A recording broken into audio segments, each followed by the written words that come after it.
और जो सुविधा से जो मिल जाती है उसका मूल्य नहीं होता, उसकी वैल्यू होती नहीं। मैं आपको 10 दिन बाद मिलूं तो आपकी वैल्यू हो जाएगी, दिन में 4 बार मिलूं तो मेरी वैल्यू होगी नहीं।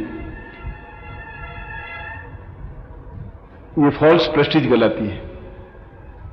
फॉल्स प्रेस्टीज का मतलब है कि डॉक्टर की प्रैक्टिस नहीं चलती हो किसी वैद्य की, तो कमरे में बैठा रहेगा, बाहर मरीज बैठा रहेगा, डॉक्टर साहब बहुत बिजी हैं, डॉक्टर साहब बहुत बिजी हैं, डॉक्टर साहब बहुत बिजी हैं। 1 घंटे बाद आप मिलेंगे तो आपको डॉक्टर साहब बहुत महान है, फिर आप तुरंत मिल लेंगे, उस वैद्य से मिल लेंगे।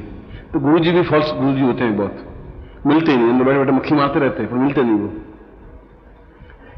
तो आप फॉल्स शिष्य नहीं बने, अपनी क्षमता के साथ मंत्र जाप करें और पूर्ण क्षमता के साथ। जो सही होगा वो 2 टूक आके बोल जाएगा, वो आपको इंतजार नहीं करवाएगा, नहीं मिलना है नहीं मिलूंगा, मिलना है तो मिलूंगा, मंत्र जाप फ्रॉड नहीं दूंगा, कह दूंगा ये काम आपसे नहीं हो सकता, तो मैं आपको ये साधना नहीं करवाता हूं तो मुझे विश्वास है कि साधना में सफलता मिलती है, क्योंकि मैंने इसका अनुभव किया है। मैंने मिठाई खाई है तो बता सकता हूं कि इसका स्वाद कैसा है, और आपको मिलेगी यदि आप सही तरीके से करेंगे। तो क्लास में 40 लड़के हैं, 30 लड़के पास होते हैं, 10 फेल हो जाते हैं। मास्टर वही, क्लास वही, क्यों 10 फेल होते हैं? क्योंकि उन्हें पढ़ाई में ध्यान था ही नहीं, उसमें माइंड कुछ और घूम रहा था कि मुझे वहां जाना है, डेटिंग है, टाइम दिया था मिला नहीं, सर जी क्लास छोड़े तो जाऊं, वो फेल होता है। और पूरी निष्ठा के साथ कार्य करते हैं तो पास हो जाते हैं, फर्स्ट क्लास भी पास हो जाते हैं। जीवन में एक निष्ठा चाहिए, अपने ऊपर विश्वास चाहिए, कॉन्फिडेंस चाहिए, भगवान पे कॉन्फिडेंस हो, अपने गुरु पर कॉन्फिडेंस हो, वो रास्ता में बताएं और सही बताएं, गुरु भी सही हो, जो सही रास्ता बताएं। ये गुरु की भी ड्यूटी है। अगर वो छल करता है, झूठ बोलता है, पाखंड करता है, तो गुरु नहीं है तुम्हारा। और ऐसे गुरु आपको 2 रुपए में 10 किलो मिलते हैं। जाइए बाजार में घूम के ले आइए, हरिद्वार में जाइए, थोक के भाव मिलते हैं, मथुरा में चले जाइए, जहां भी जाइए, मगर वो आपको मंदिर के लिए चंदा मांगेंगे, मकान के लिए चंदा मांगेंगे, कुछ आप दक्षिणा मांगेंगे, फीस मांगेंगे और करते रहेंगे काम। उनकी जीवन शक्ति यही है। जो भीख मांगता वो आपको क्या दे पाएगा? खुद ही मांग रहा है, वो आपको देगा भी क्या? कैसे देगा? इसलिए गुरु पर भी विश्वास होना ही चाहिए, अगर वो सदगुरु है तो। और अपनी जो साधना करवा रहा हूं उस पर भी विश्वास आपको होना चाहिए कि मंत्र सही है। मंत्रे तीर्थे दुजे देवे देवज्ञे भेषजे गुरु यादृशी भावना यस्य तादृशी फलितम मया। मंत्र में तीर्थ पर, देवताओं पर, डॉक्टर पर अगर आपको विश्वास नहीं है तो आपको कोई दवा लाभ दे ही नहीं सकती। विश्वास करना पड़ेगा। वो गोली जो दे रहा है, फिर आप सही है, खराब है, मर जाऊंगा, जिंदा रहूंगा, तो आप गोली नहीं खा सकते, टेबलेट नहीं, इंजेक्शन नहीं दे सकते, आप डाउटफुल हो जाएंगे। या उस पर विश्वास करिए या मत करिए। याद रखिए, जितनी आपका भावना है उतना ही फल मिलेगा। 10% आपकी भावना, 10% फल मिलेगा। या तो पूरी तरह समर्पित होइए, पूरा विश्वास कीजिए, या बिल्कुल मत कीजिए, बीच में मत रहिए। और बीच में रहने पर सफलता नहीं मिल पाती।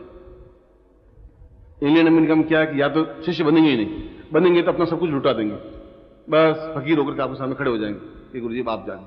वो बीच में नहीं रुकते, और आप दें नहीं दें, करें नहीं करें, होगा कि नहीं होगा, शायद हो, चलो कर लेते हैं, देख लेते हैं, उम्मीद तो नहीं है। एक तो यहां गड़बड़, फिर आपकी पत्नी या पति आपके महान शत्रु कि तुम क्यों बर्बाद हो रहे हो, इससे कुछ नहीं होना, दुकान पर बैठो, 2 गज कपड़े फाड़ोगे तो ज्यादा अच्छा रहेगा, ये क्या चक्कर में पड़ गए हो, ये रोज घी क्यों जला रहे हो, वो प्रबल शत्रु पक्की। अब तुम चुप के करो साधना कि चलो इसको मालूम नहीं पड़ेगा, तुम करें। अब तुम फ्री माइंड हो ही नहीं पाते। कई पति ऐसे होते हैं जो पत्नियों को मतलब घास फूस समझते हैं। ये तो एक भावना है, इसलिए आपको गलत काम नहीं कर रहे हैं। मैं आपको गलत काम सिखा नहीं रहा हूं, शराब पीना नहीं सिखा रहा हूं, बीड़ी पीना नहीं सिखा रहा हूं। मैं आप कह रहा हूं आप करिए, सफल नहीं मिले तो मैं जिम्मेवार हूं, 100% जिम्मेवार हूं, क्योंकि मैं वही बात कहूंगा जो मैंने अनुभव की है। अगर मैं अनुभव नहीं करता तो मैं आपको नहीं बताता।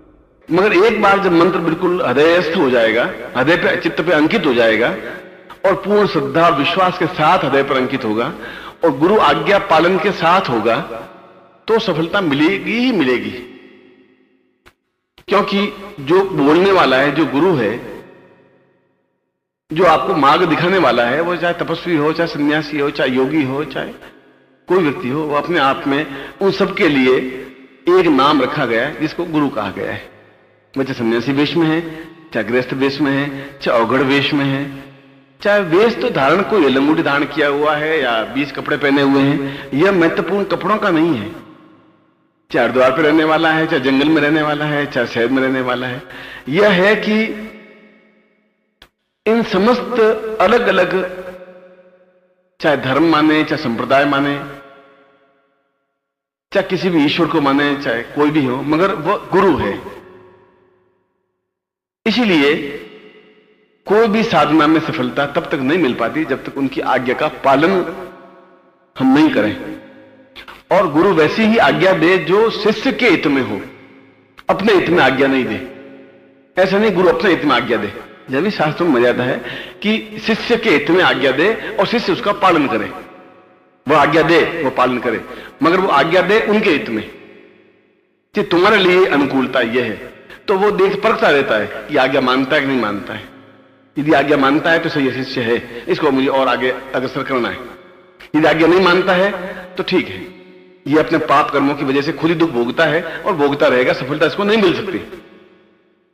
क्योंकि साधनाओं में बुद्धि, चालाकी, धूर्तता, मक्कारी ये नहीं चल सकती।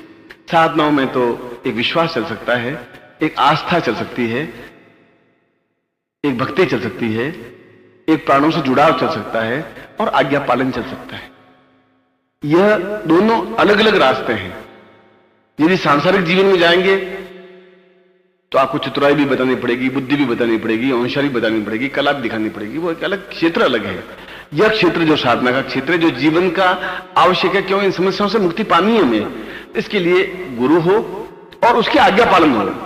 गुरु ने कहा कि तुम्हें यह कार्य करना है तो फिर वो कार्य करे। यदि उसने तर्क किया तो गुरु समझ लिया कि ये अभी स्थिर नहीं है, इसका मानस स्थिर नहीं है, ये सफलता नहीं पा सकता। क्योंकि जब इसका मानस स्थिर है ही नहीं तो मेरी आज्ञा का कोई पालन करने का मतलब ही नहीं होगा।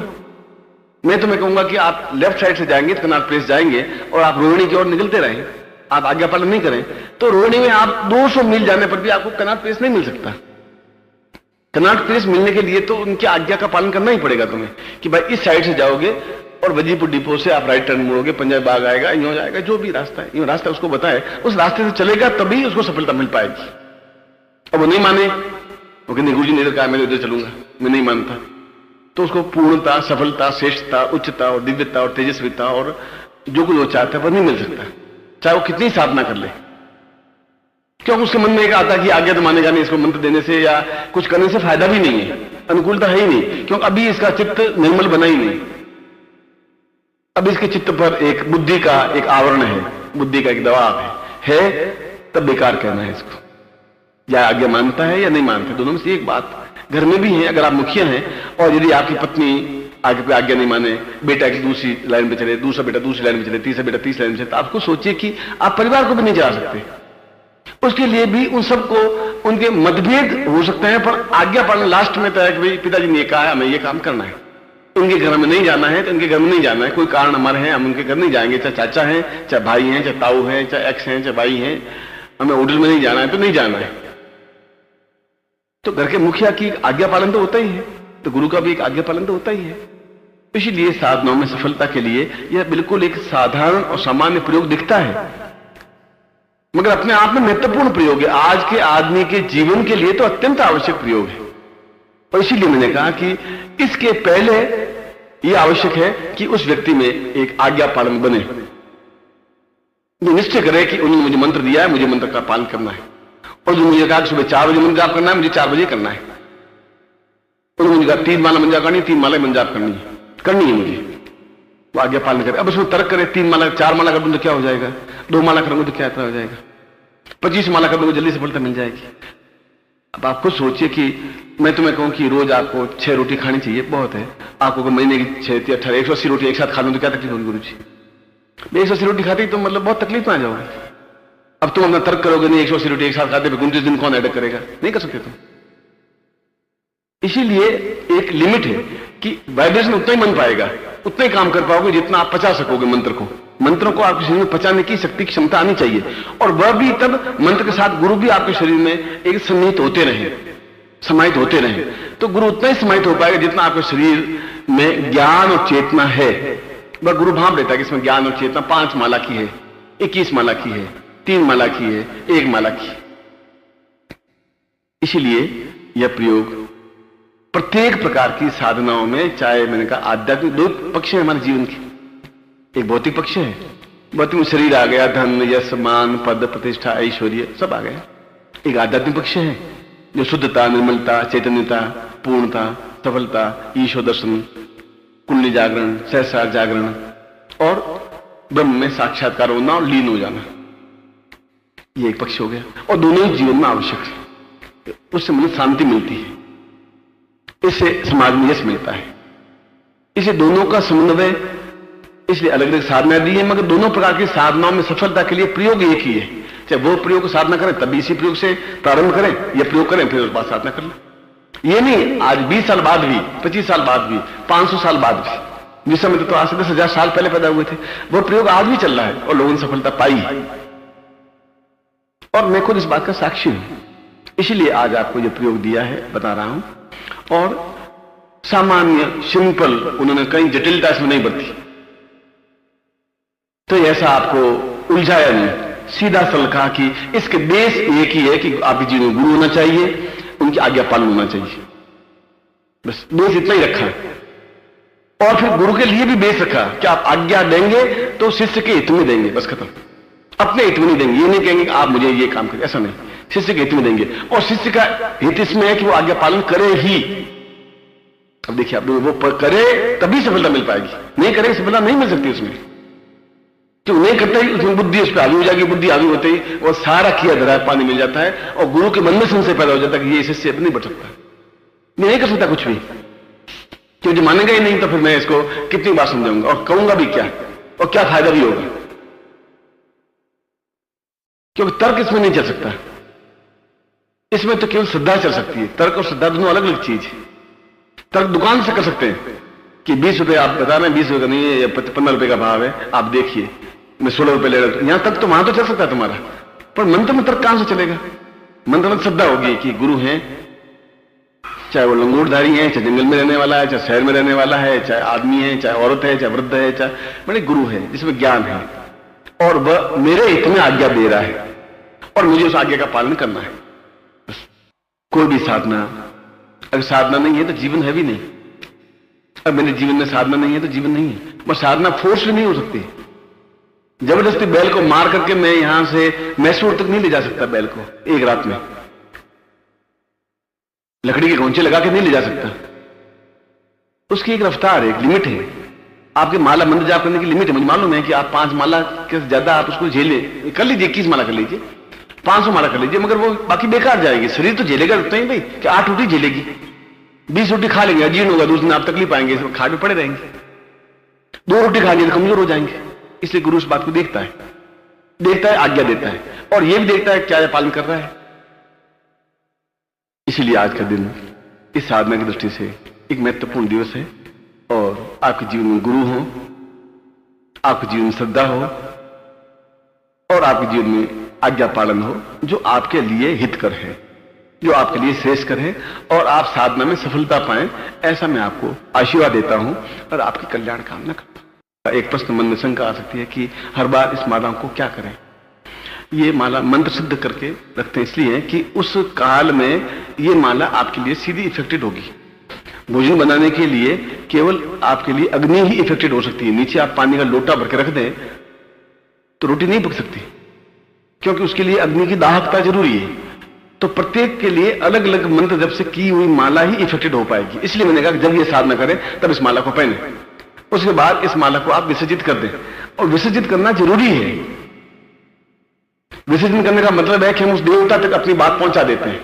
मैं टेलीफोन करना जरूरी है कि मैं टेलीफोन के माध्यम से अपने मित्र से बात कर लूं। अब उसके लिए वह जो एक विधि है टेलीफोन की, कि ये नंबर घुमाना, ये कोड लगाना, ये जरूरी है।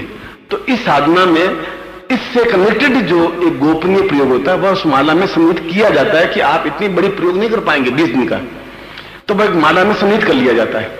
वो माला उस साधना के लिए फिर आपके लिए आवश्यक है। उसके बाद उस माला को प्रवाहित कर देना चाहिए।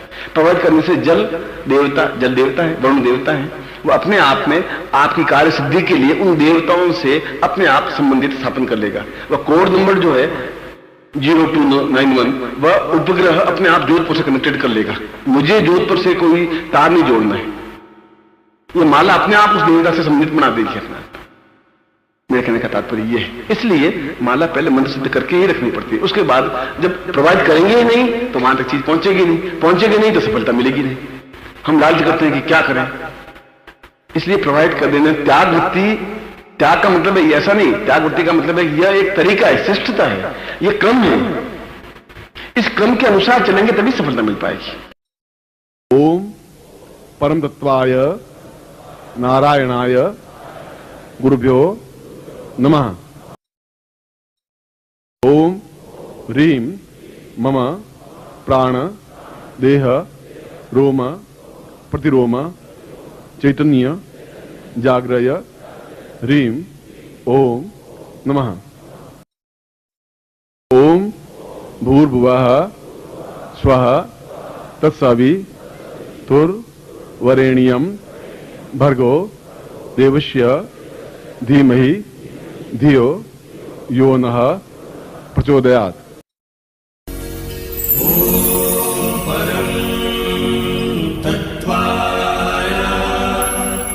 नारायणाय गुरुभ्यो